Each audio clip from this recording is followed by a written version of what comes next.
ఈరోజు హైదరాబాద్ ఎయిర్పోర్ట్ కట్టినప్పుడు అందరూ నన్ను ఎగతాళి చేశారు. హైదరాబాద్కి ఎయిర్పోర్ట్ అవసరమా, బేగంపేట ఉందని. ఈరోజు హైదరాబాద్కి శంషాబాద్ రాకపోతే ఈరోజు హైదరాబాద్ గ్రోత్ ఉండేదా? బేగంపేట హ్యాండిల్ చేయగలుగుతుందా? That is the future. ఫ్యూచర్ను ఆలోచిస్తే మనం చేసుకునే నిర్ణయాలు డిఫరెంట్గా ఉంటాయి.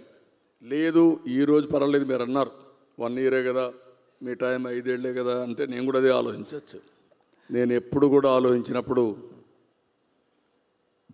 తెలుగు ప్రజల కోసం, దేశం కోసం పెద్ద పెద్ద ప్రాజెక్టులు చేయాలి, మెగా విజన్ ఉండాలనేది నా కోరిక. అది ఇంతకుముందు చేసి చూపించా, మళ్ళీ కూడా ఇక్కడ చేస్తామని చెప్పి మరొకసారి తెలియజేస్తాను. సార్, రెండో ఇష్యూ ఏంటంటే పోలవరం అనేది చాలా పెద్ద ప్రాజెక్టు, అనేక ఇబ్బందులు నడుస్తోంది, ఎట్టకేలకి పూర్తి అయ్యేటువంటి దశకు వచ్చింది. అయితే ఈ సందర్భంలో మళ్ళీ ఇప్పుడు బనకచెర్ల ప్రాజెక్టుని చేపడుతున్నారు. చాలా భారీ ఎత్తున 80,000 కోట్ల రూపాయలు అంటున్నారు ఖర్చు కూడా. అది అవసరం ఉందని కొంతమంది, లేదని కొంతమంది, ఈ డిబేట్ కూడా జరుగుతోంది. పక్కన ఉన్న రాష్ట్రంలో జరిగినటువంటి గొడవ వల్ల పెద్ద ప్రాజెక్టు కడితే భారీ ఎత్తున డబ్బులు ఖర్చు పెడితే అదంతా వృధా అనేటువంటి ఒక అభిప్రాయం కూడా వచ్చింది చాలామందిలో. ఆ నేపథ్యంలో ఈ ప్రాజెక్టు కట్టాలని ఎందుకు అనుకుంటున్నారు? ఆ ఆలోచన సాగుతోందా? నేనేమన్నానంటే, ఇప్పుడు 2 విషయాలు మనం గుర్తుపెట్టుకోవాలి. ఎగ్జాక్ట్గా 30 సంవత్సరాల కంటే ముందు రాయలసీమ నేను చూశాను.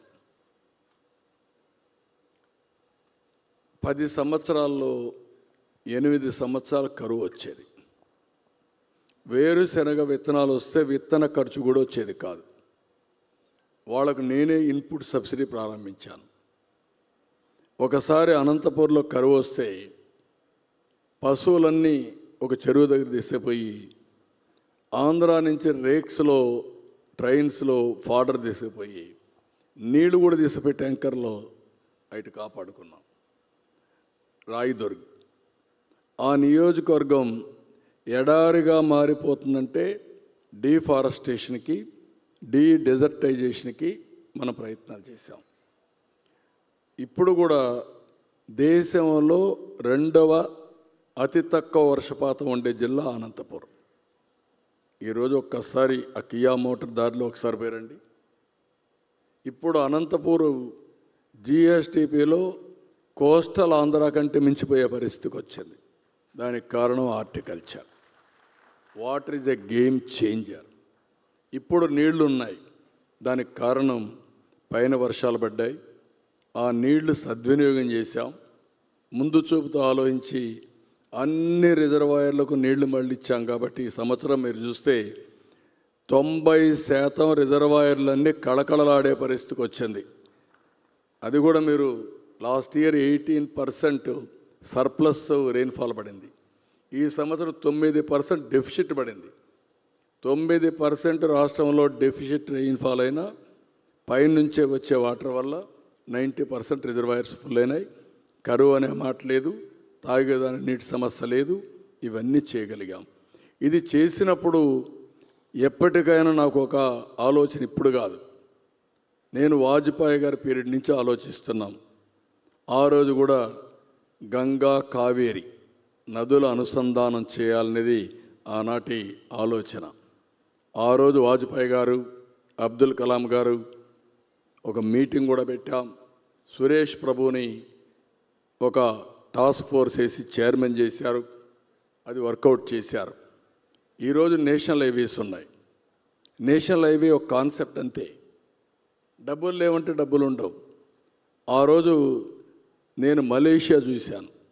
మలేషియా 2 కోట్ల జనాభా. ఈస్ట్ వెస్ట్ రోడ్డు చూస్తే కారిడార్లో 8 లేన్ రోడ్డు. ఆ రోడ్డు చూసిన తర్వాత 2 కోట్లకు అలాంటి రోడ్డు ఉంది. 120 కోట్ల జనాభాకు మనకు రోడ్డు లేదని వాజ్పేయి గారి దగ్గర మాట్లాడితే ఆయన కూడా కన్విన్స్ అయ్యి ఫస్ట్ బిట్ వేసింది Nellore to Chennai proof of concept. అది సక్సెస్ అవుతానే గోల్డెన్ క్వాడ్రిలేటరల్ రోడ్ వచ్చింది. ఈరోజు ఏ ఊరికి చూసినా వరల్డ్ క్లాస్ రోడ్స్ వచ్చాయంటే that is where PPP model. మీరు చిన్న చిన్న నీళ్లు లేకపోయినా పర్వాలేదు, లేకపోతే రోడ్డు లేకపోయినా పర్వాలేదు, ఇక్కడే ఉంటామంటే మనం ఇక్కడే ఉంటాం. ఇప్పుడు పనకచెర్ల కూడా ఇంకోటి కూడా వాళ్ళు కూడా నేనేమన్నానంటే ఎవరికి ఇబ్బంది లేదు, సర్ప్లస్ వాటర్, సముద్రం లేకపోయే నీళ్లు ఎవరు వాడుకున్న నష్టం లేదు, తెలుగు వాళ్ళందరూ వాడుకోవాల్సిన అవసరం ఉంది. వాళ్ళు అక్కడ గోదావరి పైన నీళ్ళన్నీ వాడుకోవచ్చు, కృష్ణాలో ఉండే నీళ్ళు ఎట్లా వాటాలు కొంతవరకు ఇచ్చుకున్నాం. అదే సమయంలో ఇలాంటి ఓసారి వరదలు వచ్చినప్పుడు వాళ్ళు కూడా రిజర్వాయర్స్ ఉంటే వాళ్ళు కూడా ఫిలప్ చేసుకోవడం కరెక్ట్ అయిన ఆలోచన. డబ్బులు ఎక్కడి నుంచి వస్తాయి సార్? అంటే సంపద సృష్టించాలంటే పెట్టుబడి పెట్టాలి.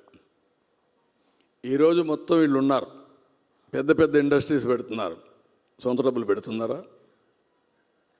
పెట్టుబడులు తీసుకుంటున్నారు, బ్యాంకుల్లో తీస్తున్నారు, పెట్టుబడి పెడుతున్నారు, ఆదాయాన్ని సంపాదిస్తున్నారు, తిరిగి పే చేస్తున్నారు, ఆస్తులు సృష్టిస్తున్నారు.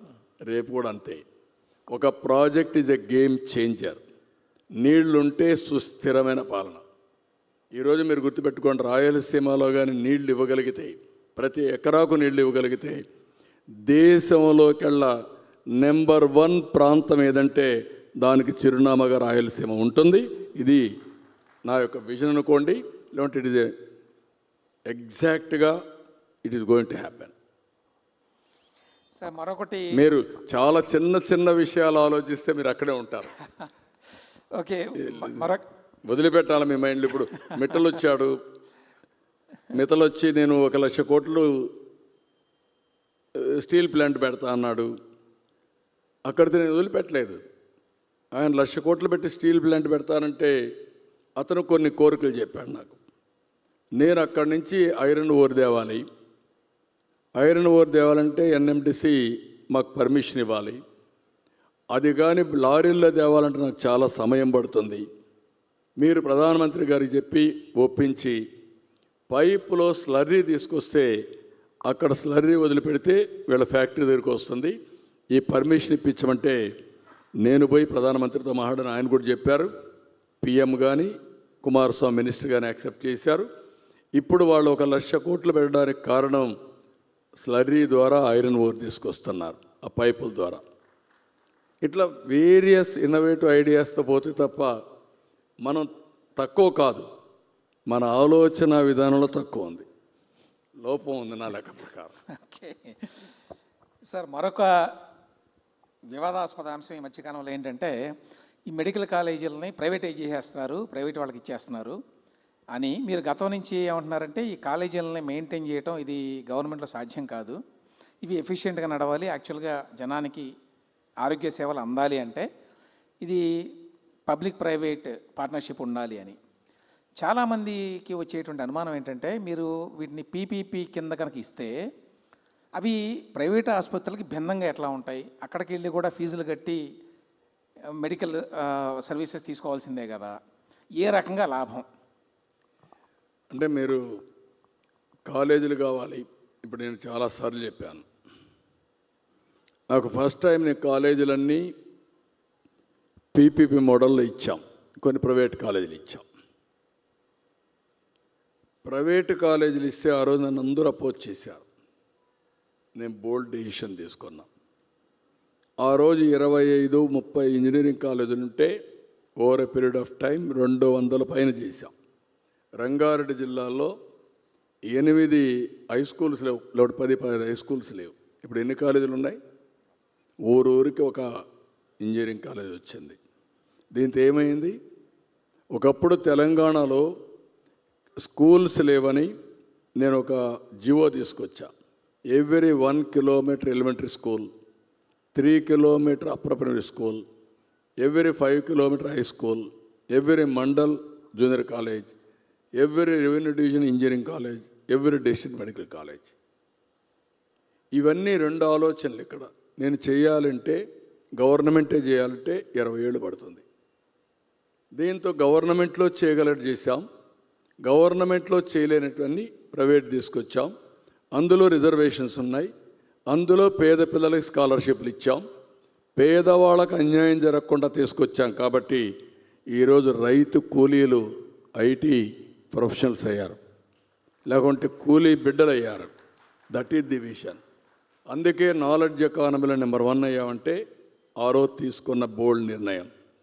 నేనేదో ఒక 4-10 ఎకరాలు ఇచ్చేసాను, కాలేజీ అయిపోయింది అంటే కరెక్ట్ కాదు. అది ఎన్ని కాలేజీలు కట్టారు చెప్పనండి 5 ఏళ్లలో. కాలేజీలు కట్టకుండా కాలేజీలు కట్టామని చూపించడం ఇది కరెక్ట్ నిర్ణయం కాదు. ఇది కూడా పీపీపీ మోడల్. ఈరోజు ఆ కాలేజీ ఏ స్థాయిలో ఉందో ఆ స్థాయి నుంచి ఫార్వర్డ్ తీసుకుపోవడానికి వాళ్ళు పెట్టుబడులు పెడితే అది కూడా ఓపీ ఫ్రీ గవర్నమెంట్ ఆధ్వర్యంలో రన్ అవుతాయి. అంటే వాళ్ళ కోఆపరేషన్ గవర్నమెంట్. అదే మాదిరిగా మాకు ఎన్టీఆర్ వైద్య సేవ ఉంది. వైద్య సేవ పేషెంట్కు 70% రిజర్వేషన్స్ ఇవ్వాలి. మోర్ డీటెయిల్స్ కావాలంటే మా మంత్రి గారు ఇక్కడే ఉన్నారు. అన్ని తరోగా ఆలోచించి 2-3 సంవత్సరాల్లో 17 మెడికల్ కాలేజీల ఆపరేషన్లు ఇచ్చేయాలనే ఉద్దేశంతో ఈ నిర్ణయం తీసుకున్నాం. మీరే అన్నారు, నేను ఒక పక్క సూపర్ 6 ఇవ్వాలి, ఇంకొక పక్క అభివృద్ధి చేయాలి. అందులో వినూత్నమైన ఆలోచనే ఈ ఆలోచన. ఆ విషయం గుర్తుపెట్టుకోవాల్సిందిగా ప్రజలందరికీ విజ్ఞప్తి చేస్తున్నాను.